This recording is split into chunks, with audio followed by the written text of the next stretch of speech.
I started out as a child and grew up in the streets of Philadelphia playing street football and everything. And a marvelous time.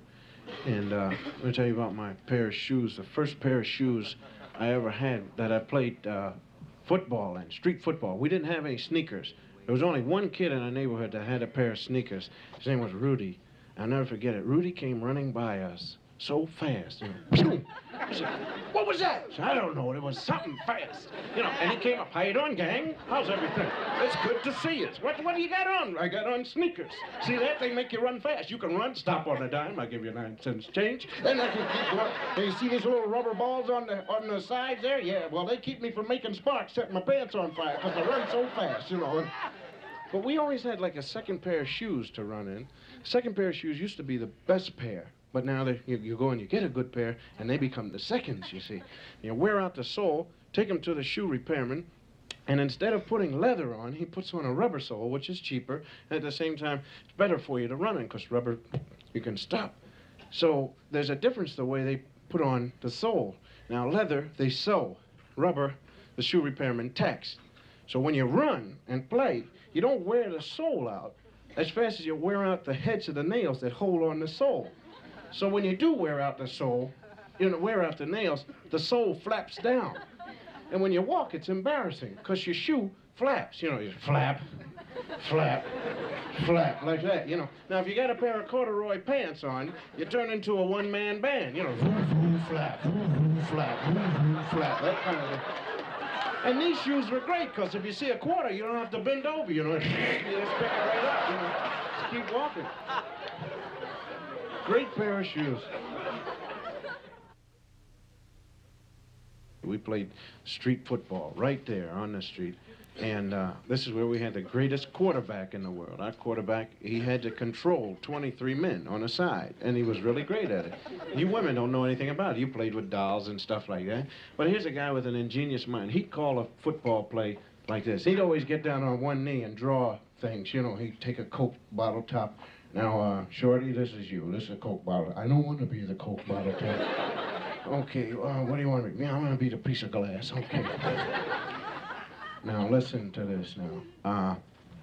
Arnie, go down 10 steps and cut left behind the black Chevy. Filbert, you run down to my house and wait in the living room. Cosby, you go down to 3rd Street, catch the J bus. Have him open the doors at 19th Street. I'll fake it to you. You always have one fat kid they never thought is, what about me? So you go long. Get a lot of good plays going like that.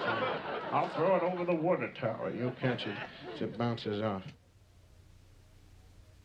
The water bottle, which is a great memory. We kept a water bottle in our refrigerator to drink from, drink ice water. And there's a funny thing about it. As long as somebody's in the house, you always go to the refrigerator, you pull out the water bottle, and you get a glass. And you drink out of the glass, see? But when nobody's home, you never do that. Go right to the refrigerator, pull it out, drink right out of the bottle, And my mother used to get so upset, man, whenever she'd catch me drinking. You drink out of the bottle? No, I didn't drink out of the bottle. How come there are breadcrumbs in this water here floating around? That kind of thing. So really great. And you never drink all of the water, because you got to fill the bottle up. You leave about 1/4 of an inch in there. Nobody touches it. Everybody dies of thirst, after that, man. Christmas time. I remember my brother and I, James, we slept in the same bed, not only at Christmas time, but always.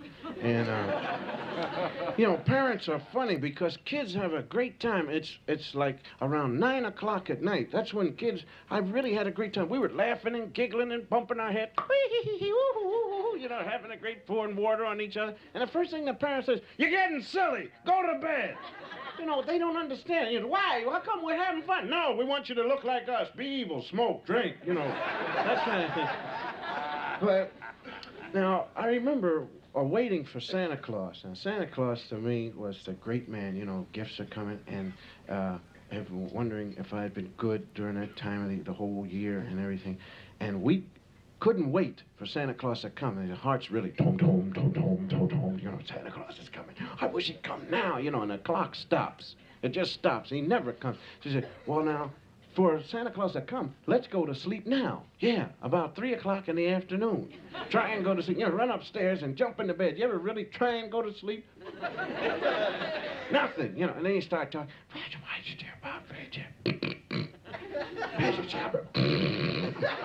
You kids better be quiet. That's not us talking. We're not talking up there. You better go to sleep or Santa Claus is going to give you nothing. Put coal in your stocking. See, that it's your fault. He's going to put coal in your stocking. No, he's not going to put it in mine. Put it in your stocking. Yeah, and if he does, I'm going to tell him that you wet the bed every night, too. And I'm tired of rolling over on the coal spot. I'll tell you that right now.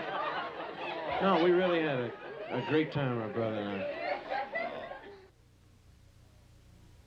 And I remember my brother and I, at the age of 8 or 9, we had a great time. Because we used to think of our father as a giant. Now, every Saturday, my father would go out and really booze it up, because my mother gave him an allowance of about $5, and he'd go down to the tavern, you know. They'd shoot darts and listen to Frank Merriwell on the crystal set, you know, stuff like that. And they'd sing, and he'd come home about 9 o'clock, really loaded with beer, you know, and fun and everything. And he had a different attitude about him, you know. We'd wait in bed for him to come home, and we could hear him, you know, from the upstairs room.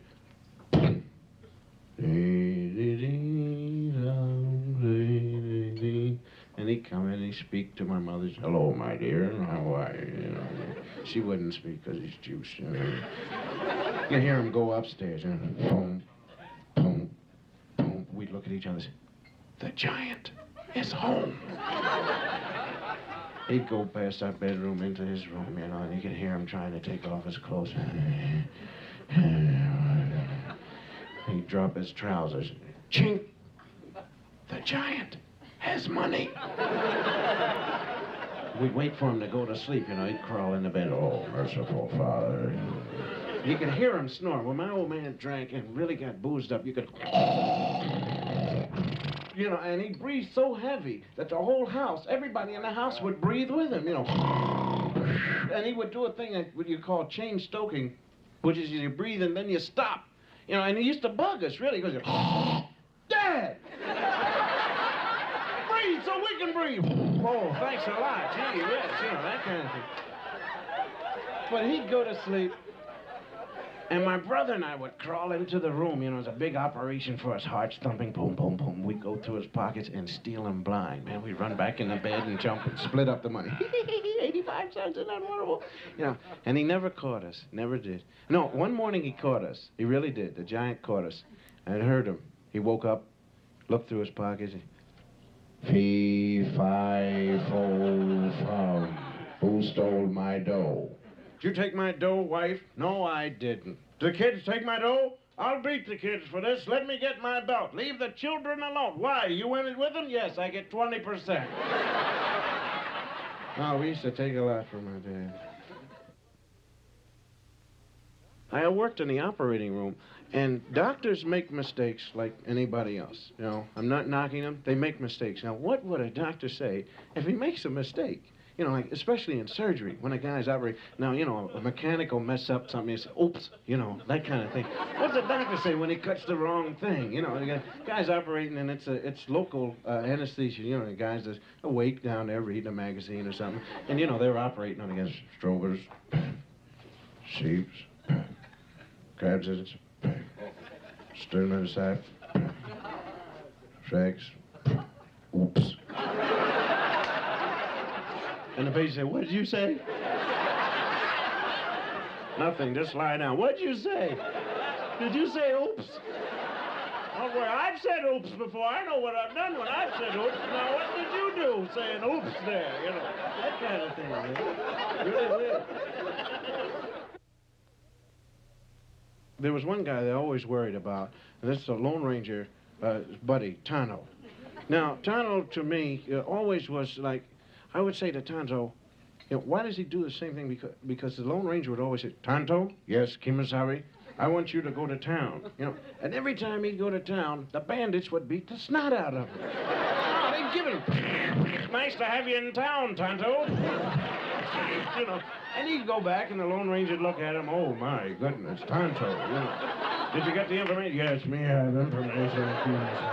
You know, that kind of thing.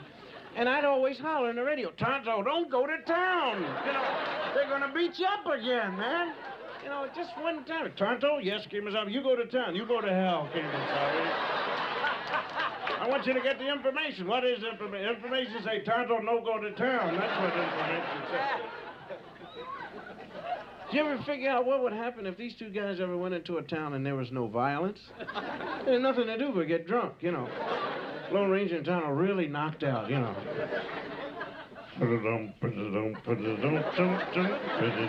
Let me hear you sing it, Tonto.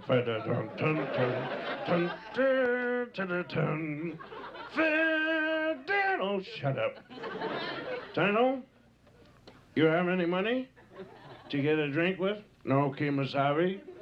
Why don't you use your silver bullets?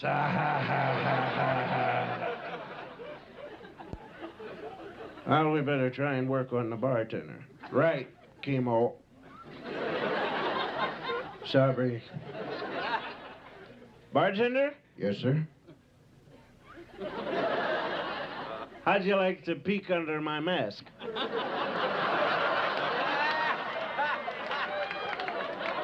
Take a look at this. How about that, huh? And there's another problem that involves. How about Silver, the Lone Ranger's horse? Now, the Lone Ranger thinks nothing of running and jumping on Silver and chasing after a bandit that has at least an 8 or 10 mile lead. You know, and Silver must get awfully peeved at this, you know, because it's embarrassing, you know, to chase after a horse that has an 8 mile lead. And you can always say, Masked Man, yes, what is it? The bandits have an 8 mile lead. Go get them. Don't worry about a thing. Chop one horse. Hey, old Silver, wait a minute. You crazy? Get off my back. What's the matter with you, Silver? Don't worry about Silver. I'm sick of this. How much of a lead have they got this time? 8, 10, 35 miles? You know how embarrassing it is to come back in that stable, have those old snotty horses and say, oh, boy, did you catch him this time? No, I didn't catch him. Sick of this, but look at these shin bones, the scars on my chin from when we catch up with those nuts and they run out of bullets, and every time they throw the gun back at you, they don't hit you, do they? No. Right off the old Silver shins. Sick of this.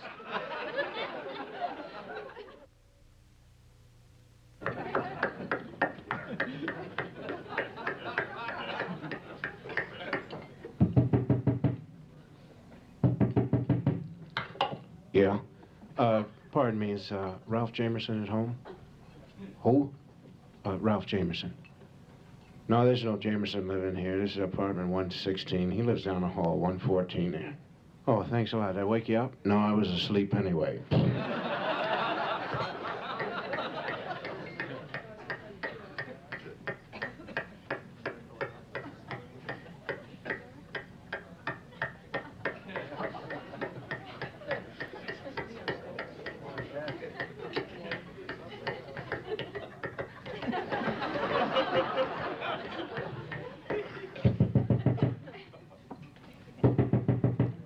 Yeah.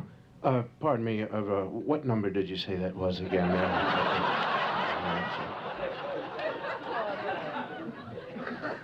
You knock on this door again, I'll punch you right in the mouth. Gee whiz, thanks a lot.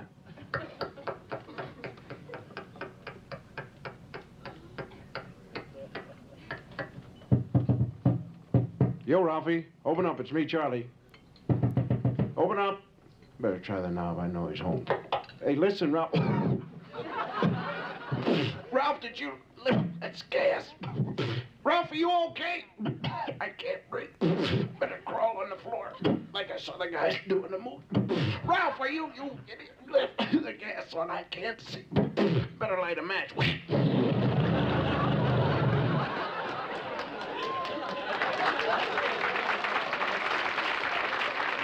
Thank you.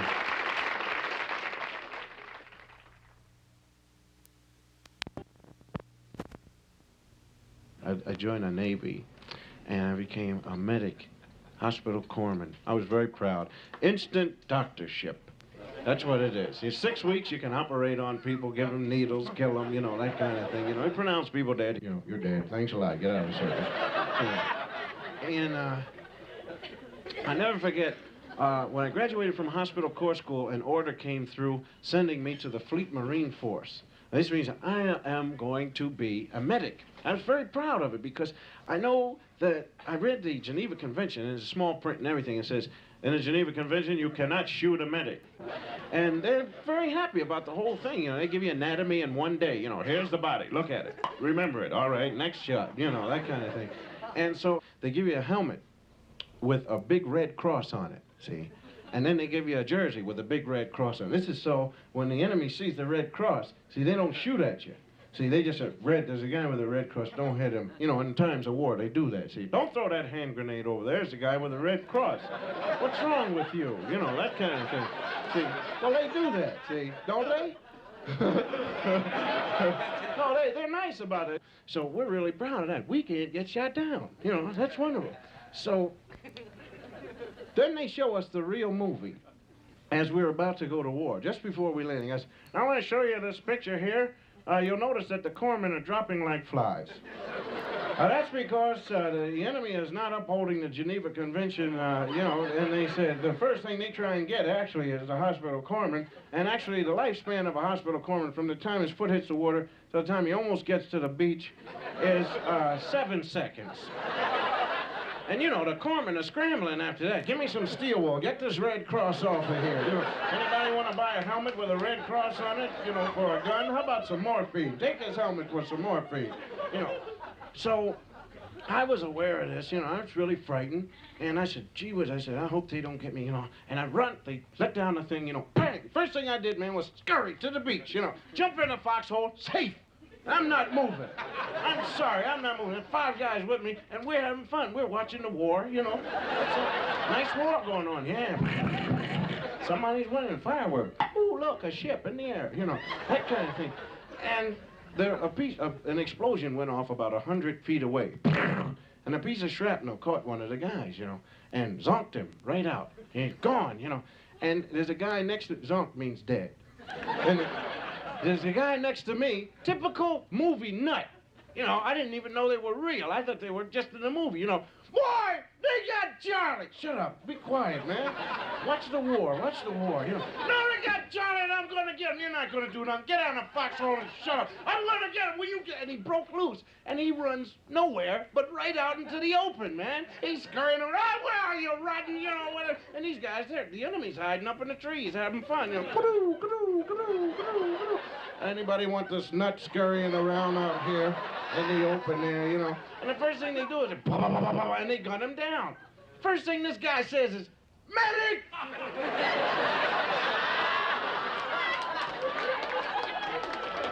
I said, what do you want? My leg. I don't make house calls. Take 2 aspirin and mail in the $5. No, it's a true story. Just to prove that people are weird, I went out and I bought a rhinoceros. And I put him in my apartment, you know, and I dug a hole and everything for him. And, you know, I refused to hang my head on his horn, you know, that kind of thing. And just to prove to me, some people are weird enough that they'll pretend that a rhinoceros in the living room doesn't excite them. Now, you get people like that. Guy will walk by and say, oh my, you have a rhinoceros, huh? We used to have a rhinoceros. Take the rhinoceros for a walk, you know, and some drunk always gets after you. Oh, boy, that's a weird-looking dog you got there. Does he bite? No, but he'll ram the hell out of you. That's what he'll do. Half man, half animal. Wolf man, right? And here's a guy that I sympathize with because he can never remember his rhythm pattern. He's walking around as a normal human being, then the moon comes up on it. You know, now, a guy like that has got to be embarrassing to his family. You know, he's sitting around eating dinner and the moon comes up. So, oh, Pop, were you going out in the yard someplace like that? How about if he's getting a haircut, man, as a normal human being, right? Barber's giving him a haircut, and the moon comes up. Oh, hey, mister, it's going to cost you an extra $8 after this. Well, make it light around the legs, will you, please? You know.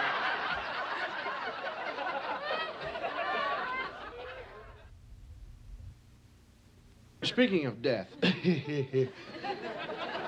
I was thinking now, they had a problem, Elaine May and Mike Nichols did a bit on funerals and how expensive funerals are. And I was thinking, you know, it's kind of weird that people should complain about the price of funerals because it's your last thing anyway. And you want to splurge. You want a beautiful funeral. I do. Everybody does, you know. And I was thinking, like, it would be great. The silly thing, really, about a funeral is the fact that people go in and they see you in the casket, stoned away, you know. Nothing but a rigor mortis face there, you know. And they look at you and they come out and they say, didn't he look like himself? Which is sickening, you know. Because, like, if you put yourself in bed like that and you really set up, you know, lie down in the bed like that, people would see, they say, he's dead. They wouldn't say, doesn't he look like himself? No, you know, people say, I thought you were dead. No, I was just sleeping like that. Well, don't sleep like that anymore, you know, because you look like you were dead. So I was thinking now, for the people that always feel, didn't he look like himself? For $50, an extra 100 or something like that, what you ought to do is hook up a tape recorder, you know, and play it so you can talk to them as they go by. You know, hi, how have you been? Don't I look like myself? You know, aren't I wonderful? It's good to see you. You know, and just keep it running like that for those people, you know. And maybe for an extra $200, you name names, you know. Hi, Bob. How's the wife and kids? You certainly do look great. Don't I look like myself? You know, not sick, but it serves a purpose, you know. Because I can't stand, you know, so how'd he look? He looked dead, I'll tell you the truth, man. He really looked dead, you know.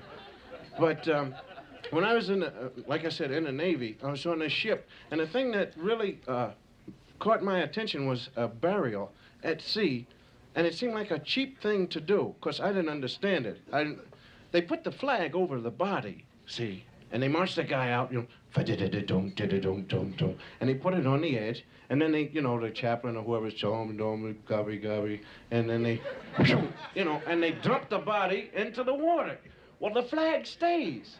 I thought the flag was supposed to go with the guy, you know, and it must be embarrassing to a guy that dies, you know. That's the cheap thing to do to me, you know, put a flag over, you promise him he's going to sea with the flag, and then, now for my next magical trick. You know. So what I did was, one of the guys died at sea, and as rigor mortis was setting in, we clamped his hands around the flag, you know. And the guys went up, and they, let go of the goddamn thing. What the hell are you doing? You know, he wants to go with his flag. He loves it, you know. Oh, that's a true. The Neanderthal man. Now, let's think back. Now, today, we know what to eat. You go into a restaurant or you go into your home and you say, what's for dinner? Let's have spaghetti. Let's have steak. Let's have some meat, you know. Now, a caveman couldn't say that because he didn't know anything about eating meat. He didn't know anything. He was just out there, you know, just right out there. Hey, I am a caveman, and I'm out here. You know, that kind of thing. And the rain would come down. You didn't know what rain was. Oh, what is that? Run and hide, you know, that kind of thing. So it's all right. It's soft. Feel it. Oh, yes. Isn't it wonderful? You know, and then a hailstorm would come down and fool them all. You know, oh, hey, that hurts. You know, hard water. You know, that kind of thing. So I figured the only thing that they knew how to eat, you know, like the bushes were there for them. So they just eat bushes every day, bushes. And they must have gotten tired of bushes, you know. I guess, oh, this is rotten, these bushes. They're the worst bush I've ever had in my life. Man. See, don't eat that bush because you'll get a rash from it. It'll make you break right out. It's terrible, you know. Get the bush and, you know, boy, pie. You know, and the guy would go home from a hard day's work or doing something, you know, and he said, what's for dinner? Bushes. Oh, yeah. I'll die first. I'd rather die than eat bushes, you know. So then they had to go out and get something else. So some guy says, hey, why don't we try meat? And the guy says, okay. So then that's when they went out. But now they must have made a couple of mistakes, see. They must have attacked the wrong animals. So we see, basking away in the sun, 2 saber-toothed tigers.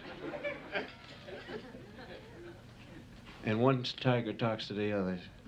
Hey, Arnold. Yeah. Don't look now. But over your right shoulder, there's a Neanderthal man sneaking up behind us. And he's got a stick in his hand. And he's gonna hit one of us. Say what? That's the same nut that hit me behind the ear with a rock and run like hell yesterday. You know, they killed Ralphie yesterday. Ralphie? Who's Ralphie? You know Ralphie, that weird saber-toothed tiger. Lives over the hill. He only has one saber. And he growls with a lisp. Says, "Arf." They killed him yesterday. Oh, that's terrible. Yep.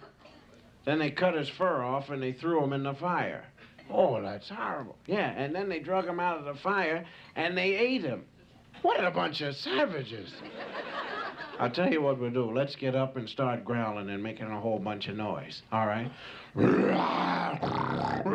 What's he doing now? He's eating bushes. That's what he's doing.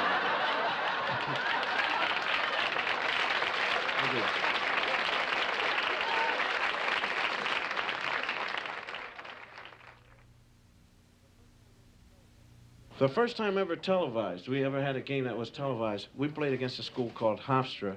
The athletic director came into the locker room and he says, "Now listen, fellas," he says, "you guys are on television," he says, "and this is the first time for you." He said, "I am not really concerned with winning as I am with the fact that you guys are on television and there are certain areas of your body that you shouldn't touch because it's embarrassing to the people watching TV. So the guy says, "Yeah, okay, we know what you're talking about." So he made us sign an affidavit promising that we would not touch certain areas of our body, you know. So we ran out on the field. I don't know why it happened to me. First time I carried a ball, I went up to this hole, and I saw the guy on the ground. He was a defensive man. He was down, and I started to step over him, and just as I raised the left leg, he came up and really hit me. Wacko! You know, in the worst place.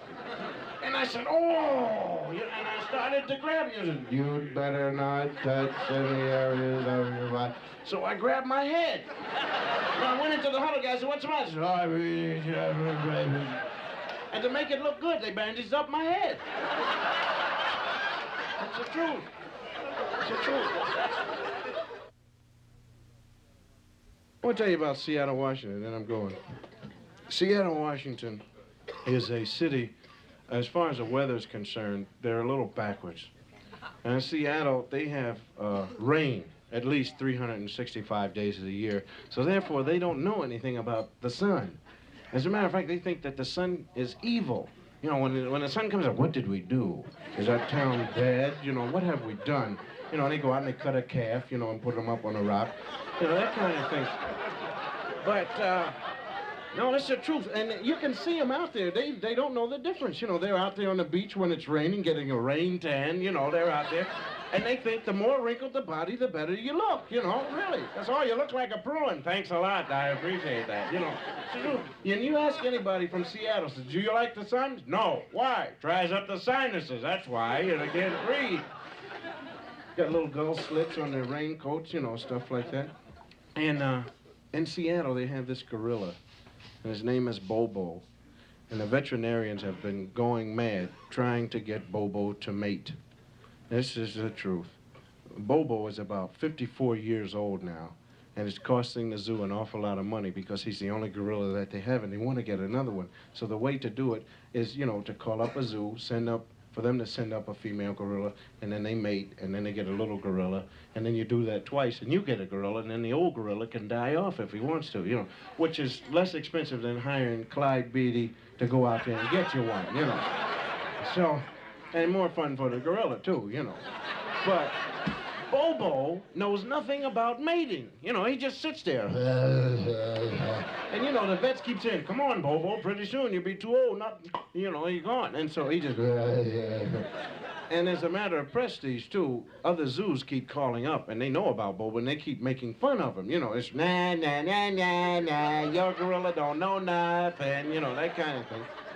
But the guys from the Philadelphia Zoo were very nice about the whole thing. They closed up their zoo, and they sent up their best-looking female gorillas. And she went into the cage with Bobo, and she was looking good, too. She had long black stockings on, and some heavy eye makeup. And they gave her a girdle with hair on it, and she was looking very shapely. She went into the cage and boom, boom, boom, boom, boom, boom, boom, boom, boom. And he did nothing. He was just... And, of course, she stormed out of there. Well, this left the vets to try different methods. And one guy thought he had a good thing going. He went in and he read him dirty stories. And that didn't work, even the parts underlined. And then another guy went in and he showed him some gorilla stag movies. Where the gorillas have black tape across their eyes so you can't tell who they are and nothing like that. And he walked out in the middle of the stag movie, and the last method they tried was they took some darts and they dipped them into this special gland secreting stuff that they got from an old sailor. There's a box marked Tijuana COD, And they took the darts and they threw them and hit him in the back. And the darts did nothing to him. He just pulled away and pulled them out, and he threw them away, and they hit a hippo, and the hippo went wild. I mean, everything. Birds, trees, grass, garbage cans. He was all over the place there.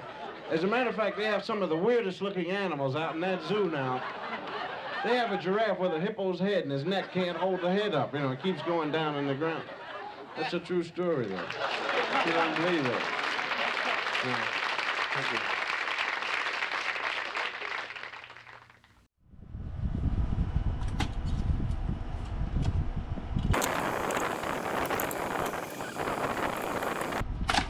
Low, high, left, right, and right down the middle.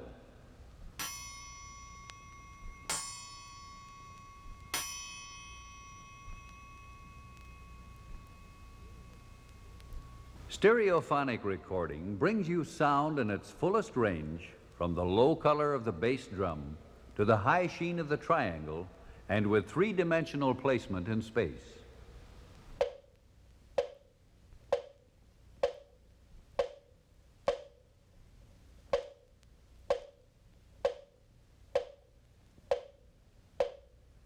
The manufacturers of stereophonic recordings take great care to bring you accurate, lifelike sound. To get this sound out of the recording, you must exercise equal care in adjusting your playback equipment.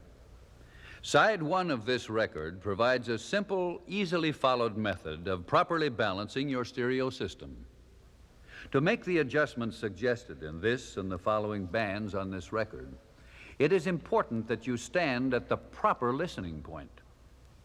As a general rule, in evaluating your listening situation, you should stand in front of the speakers, an equal distance from each speaker, and that distance should be at least as great, if not greater, than the distance between the left and right speakers themselves. When you stand at this position, you will observe maximum directionality of sound in your stereo playback. However, it is important to note that once your equipment is properly adjusted, you'll be able to enjoy lifelike stereo anywhere in your room. Now let's begin our adjustments. First, set your tone controls for left and right channels at their normal positions. Having done this, let's go ahead to the next step. You have to be sure that you're getting left channel on the left, right channel on the right. Here I am on your left.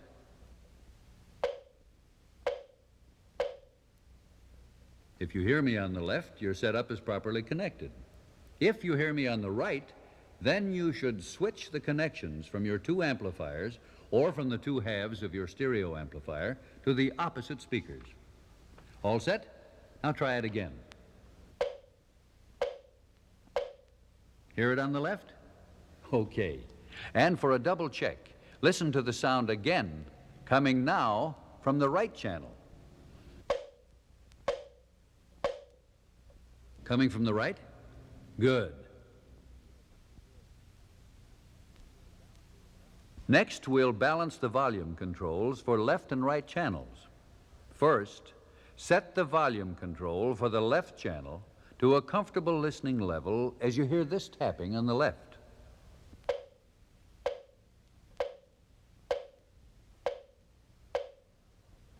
Now set the volume for the right channel to give the same loudness as on the left.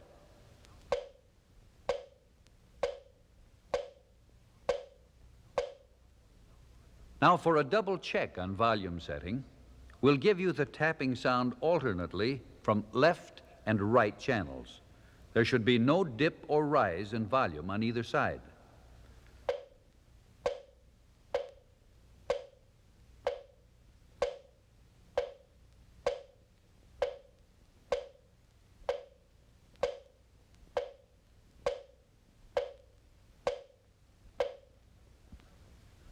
And now the next step. Listen.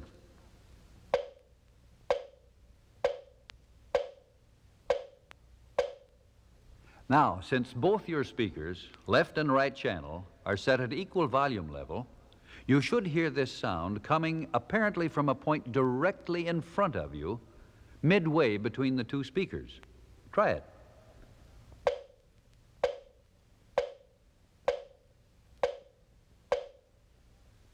Does the sound seem to come from some other point, either to right or left or some direction hard to identify? If so, your speakers are out of phase, and the leads from amplifier to speaker on either your right or left channel should be reversed. Do this only on one channel. Try the sound again now.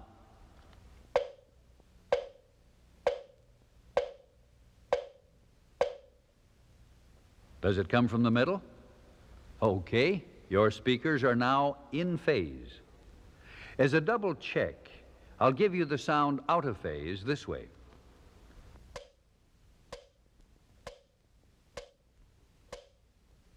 Which should put the sound any which way in direction. And now, the sound in phase again.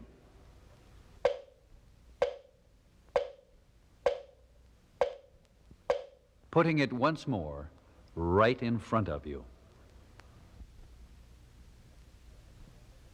At this point, let's check the setting of your tone controls. That is, the bass and treble controls, or the single combined tone control if your equipment's set up that way. Start with these controls at their normal setting. In such adjustment, your playback should give lifelike reproduction of these piano tones. First, the left channel.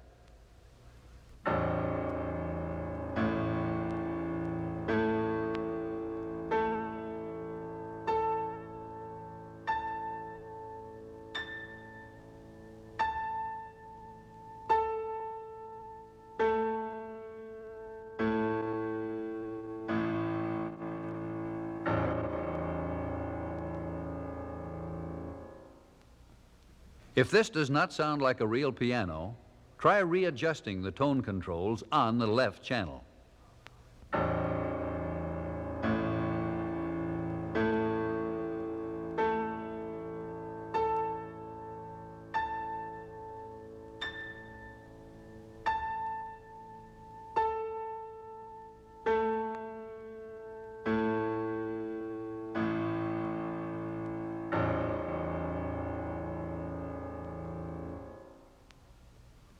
Now the same on the right channel.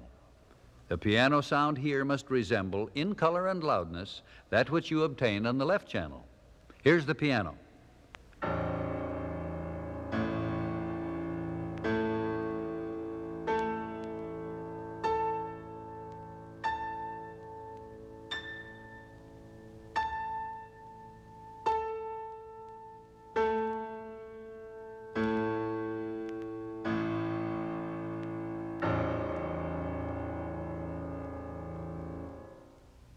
Readjust tone controls if necessary.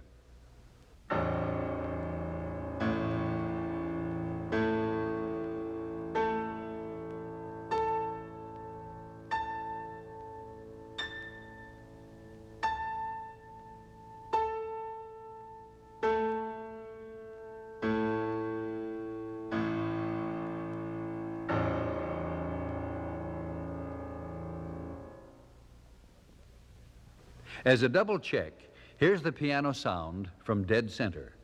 The sound should come from straight in front of you and should, of course, still sound like that same real piano.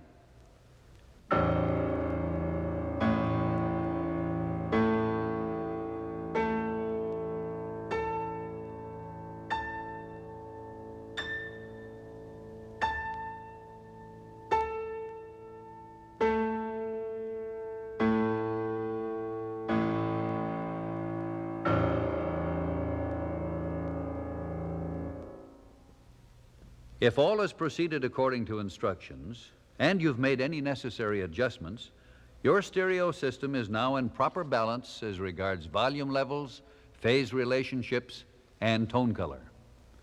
As a final test, listen to the full, rich sound of a 9-foot concert grand piano.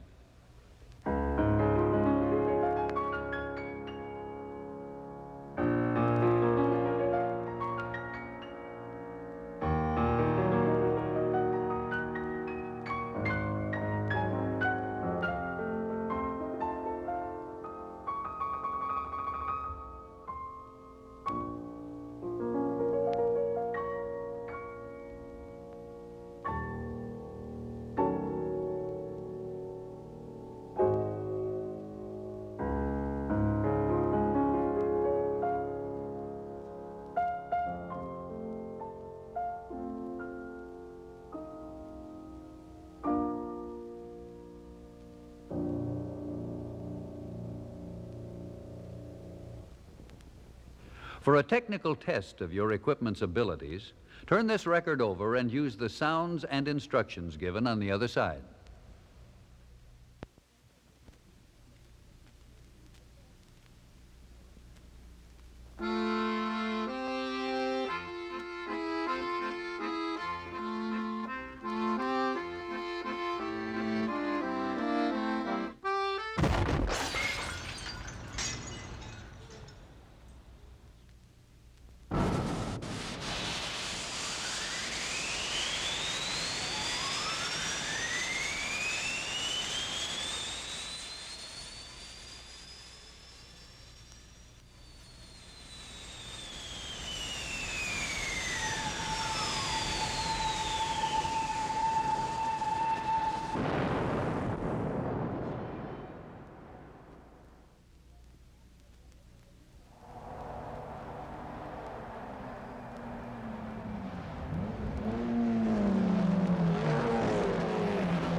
Some